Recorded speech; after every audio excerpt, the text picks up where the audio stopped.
الله أكبر الله أكبر. أشهد أن لا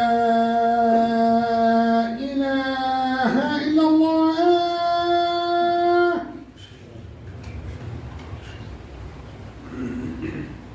أشهد أن لا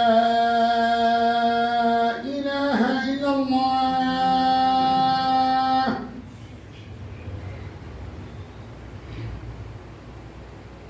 أشهد أن محمدًا رسول الله.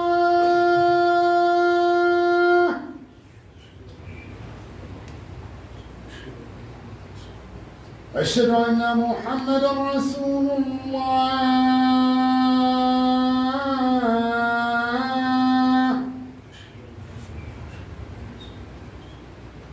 حي على الصلاة.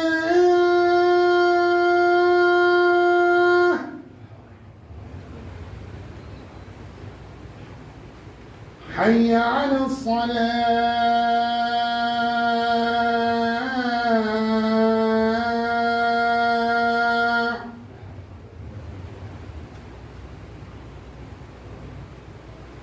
حي على الفلاح.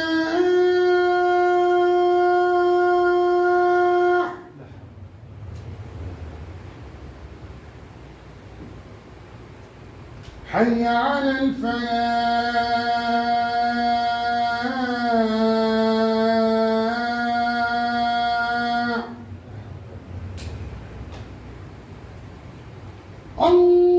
الله أكبر الله أكبر. لا إله إلا الله. إن الحمد لله نحمده ونستعينه ونستغفره ونستهديه ونعوذ بالله من شرور أنفسنا ومن سيئات أعمالنا. من يهده الله فهو المهتد ومن يضلل فلن تجد له وليا مرشدا. وأشهد أن لا إله إلا الله وحده لا شريك له جل عن المثيل والشبيه والكفء والند والنظير. وأشهد أن محمدًا عبده ورسوله وصفيه وخليله وخيرته من خلقه وأمينه على وحيه. أرسله ربه رحمة للعالمين وحجة على العباد والبلاد أجمعين. فهدى الله به من الضلالة وبصر به من الجهالة وكثر به بعد القلة وأغنى به بعد العيلة ودل به على الهدى. فتركنا على المحجة البيضاء ليلها كنهارها لا يزيغ عنها إلا هالك وضال. فصلوات ربي وسلامه عليه نبينا العظيم ورسولنا الكريم محمد ابن عبد الله وعلى آله وصحابته الطيبين الطاهرين. ما اتصلت عين بنظر ووعت أذن بخبر وسلم تسليما كثيرا. معاشر من يوحد الله ويصلي على رسوله صلى الله عليه وسلم، أوصيكم ونفسي المقصرة بتقوى الله العظيم وطاعته، فإن التقوى هي الأقوى وهي حبل الله المتين، لقوله سبحانه وتعالى: يا أيها الذين آمنوا اتقوا الله وقولوا قولا سديدا يصلح لكم أعمالكم ويغفر لكم ذنوبكم ومن يطع الله ورسوله فقد فاز فوزا عظيما. أما بعد يا عباد الله، فموضوع خطبتنا لهذا اليوم: ومن يتوكل على الله فهو حسبه.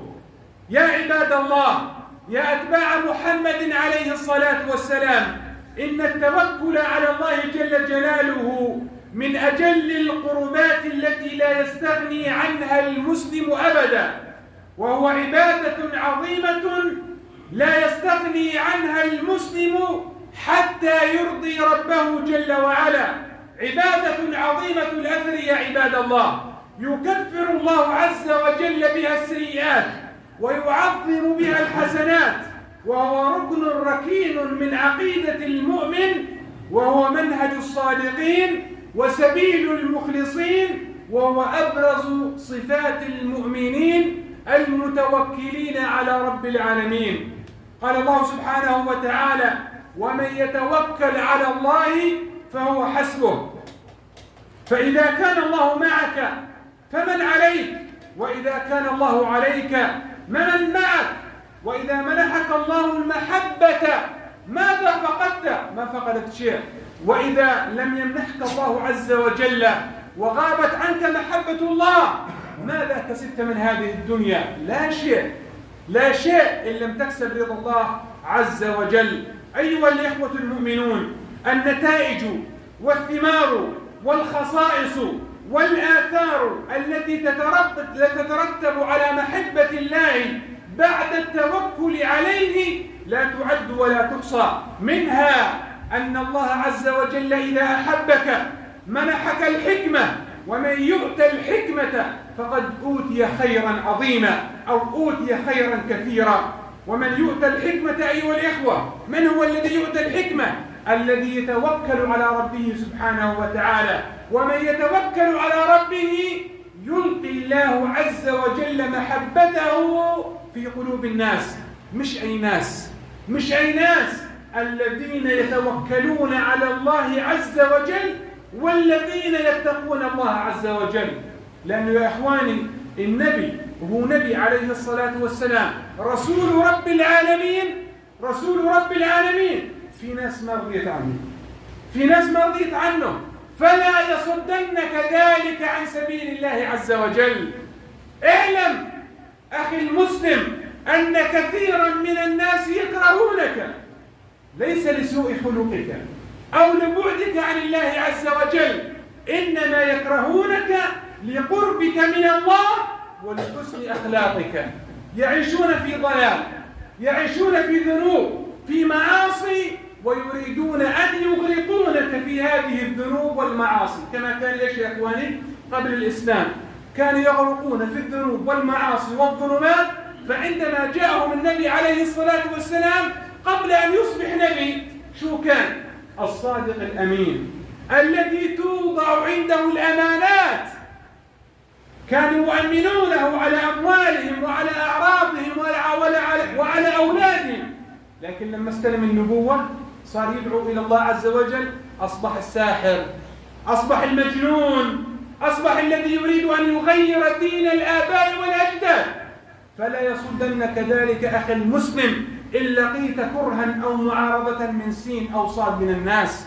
فهذا والله هو ابتلاء من رب العالمين، والله عز وجل يؤتي الحكمة من يشاء أيها الإخوة المؤمنون. لذلك أيها الإخوة المؤمنون عطاء لا يقدر بثمن، وهو أن يمنحك الله حقيقة التوكل، حقيقة الإيمان. لأنه يا إخواني هناك إيمان وهناك حقيقة للإيمان، هناك توكل وهناك حقيقة للتوكل. لو أنكم تتوكلون على الله الحق توكله لرزقكم كما يرزق الطير. ما قال يا إخواني لو أنكم تتوكلون وقف، لا، لأن كل من يقول نحن نتوكل على رب العالمين. لكن هل نحن على يقين من حقيقة التوكل؟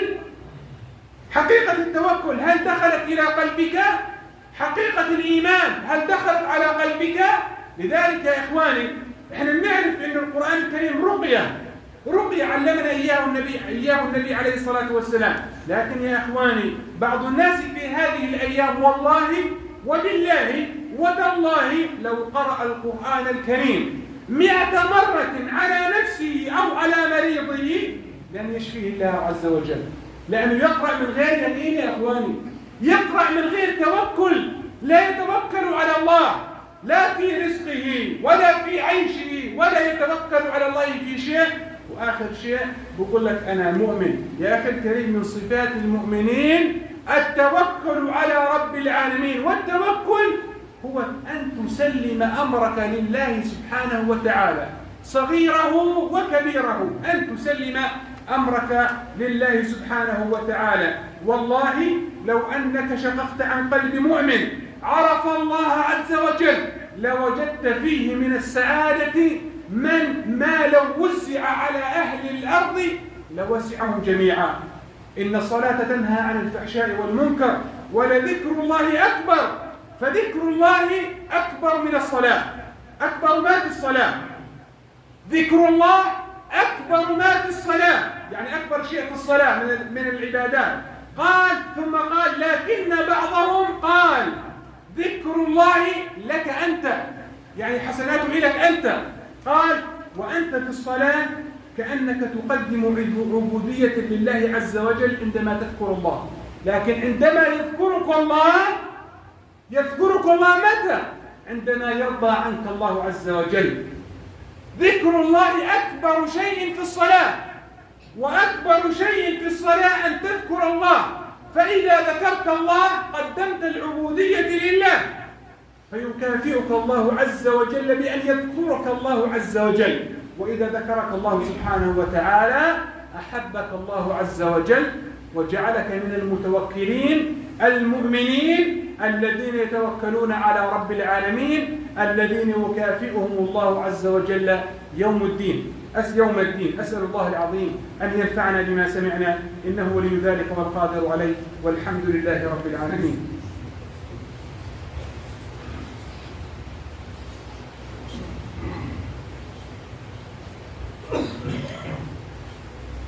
الحمد لله رب العالمين، الحمد لله على إحسانه، والشكر له على توفيقه وامتنانه، وأشهد أن لا إله إلا الله، وأشهد أن محمدا عبده ورسوله الداعي لرضوانه، صلى الله عليه وعلى آله وإخوانه وخلانه ومن سار على نهجهم واختفى أثرهم واستنى بسنتهم إلى يوم الدين. إني داع تأمن لعل الله يجعل ساعة يستجاب فيها الدعاء. اللهم انصر الإسلام والمسلمين، اللهم انصر الإسلام والمسلمين، اللهم أعلي رايتي الحق والدين يا رب العالمين. اللهم إنا نسألك باسمك الأعظم وبأسمائك الحسنى ألا تدع لنا ذنبا إلا غفرته، ولا هما إلا فرجته، ولا دينا إلا قضيته، ولا مريضا إلا شفيته، ولا ميتا إلا رحمته، ولا ضالا إلا هديته، ولا ظالما إلا قصمته، ولا مظلوما إلا نصرته، ولا مظلوما إلا نصرته، ولا محروما إلا أعطيته، ولا حاجة من حوائج الدنيا والآخرة لك فيها رضا ولنا فيها صلاح إلا أعنتنا عليها وقضيتها لنا يا رب العالمين.